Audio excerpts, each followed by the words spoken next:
Chapitre 25.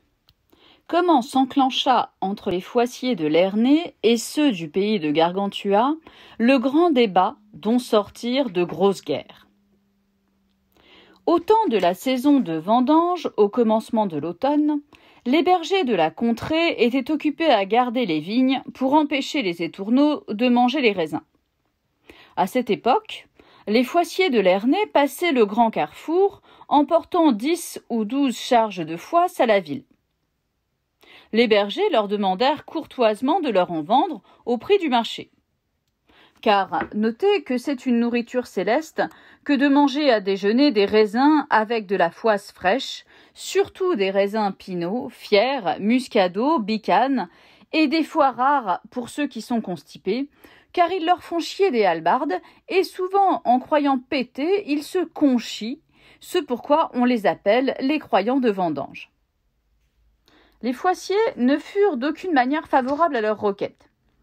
Mais qui pisait, les outragèrent excessivement, les appelant surplus, brèche-dents, rouquins ridicules, crapules, chienlits, vauriens, hypocrites, feignants, coquins, bouffis, fanfarons, minables, rustres, foutriqués, pique-assiettes, traîne-savates, petits mignons, farceurs, flemmards, malotrus, crétins, marauds, bornés, plaisantins, fadas, claquedents, gardiens de chiottes, bergers de merde, et autres telles épithètes diffamatoires, ajoutant que manger de ces belles foisses n'était pas pour eux, et qu'ils devaient se contenter de pain, de son et de tourte.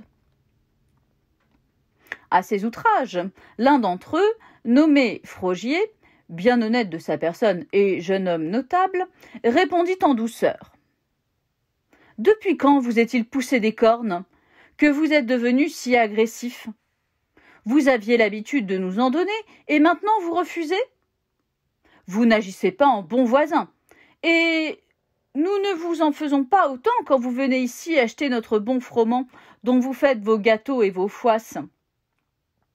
Nous, par-dessus le marché, on vous aurait donné des raisins. Mais par la mère de Dieu, vous vous en pourriez repentir, et vous aurez un de ces jours à faire à nous. Alors nous vous rendrons l'appareil. Souvenez-vous-en. » Alors, Marquet, grand bâtonnier de la compagnie des Phoiciers, lui dit « Vraiment ? Tu as bien la crête dressée ce matin. Tu as mangé trop de mil hier soir. Viens ça, je te donnerai de ma foisse. » Alors Frogier, en toute naïveté, s'approcha, tirant un onzin de son baudrier, croyant que Marquet allait lui sortir de ses foisses, mais il lui donna un coup de fouet à travers les jambes, si rudement que les nœuds y apparaissaient. Puis il voulut filer bien vite, mais Frogier cria au meurtre et à l'aide, tant qu'il put, et en même temps lui jeta une grosse trique qu'il portait sous l'aisselle. Il l'atteignit à la jointure coronale du cerveau du côté droit, de telle façon que Marquet tomba de sa jument et avait l'air d'un mort plus que d'un vivant. Cependant, les métayers qui non loin gaulaient les noix accoururent avec leurs grandes gaules et frappèrent sur les Phoiciers comme sur du seigle vert. Les autres bergers et bergères, entendant le cri de Frogier, y vinrent avec leurs frondes et lance-pierres, et les poursuivirent à grands coups de pierre drus comme de la grêle. Finalement, ils les attrapèrent et leur prirent environ 4 ou 5 douzaines de leurs foisses, toutefois en les payant au prix accoutumé, et ils leur donnèrent un 100 de raisin quéca et 3 pannerets de francs aubiers.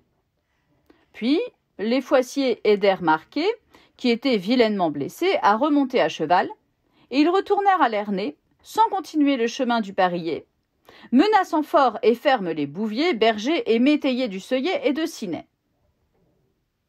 Ce fait, bergers et bergères firent un bon repas avec ces foisses et ce beau raisin, et se divertirent ensemble au son de la belle musette, se moquant de ces beaux Phoiciers vaniteux qui avaient fait une mauvaise rencontre parce qu'ils n'avaient pas fait le matin leur signe de croix de la bonne main.